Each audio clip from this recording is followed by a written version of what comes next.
मनोजदादा जरांगे पाटील कोण आहेत आणि कसे आहेत हे आता हळूहळू सर्वच 18 पगड जातींना समजायला लागला आहे.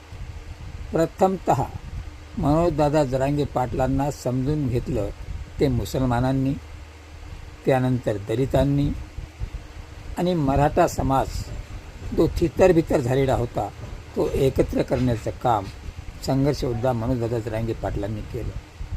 आणि आता खुद्द ओबीसी वंजारा विरुद्ध मराठी म्हणणाऱ्यांना सुद्धा चपराक बसली आहे. खुद्द ज्ञानेश्वरीताई मुंढे मनोजदादांच्या भेटीला गेल्या, मनोजदादांनी सुद्धा त्यांची भेट घेतली आणि आता विजय बाळासिंह बांगर हे सुद्धा मनोजदादांना महादेव मुंडे प्रकरणामध्ये मदत करण्यासाठी भेट घेतली. यावरून दिसतं मनोजदादा कुठल्याही जाती धर्माचे नसून ते अन्यायाविरुद्ध लढत असतात. तेव्हा मनोजदादांना जातीयवादी म्हणणाऱ्यांनी लक्षात घ्यावं आणि मनोजदादा कसे 18 पगड जातींना आपलेसे वाटायला लागले याचाच हा नमुना आहे.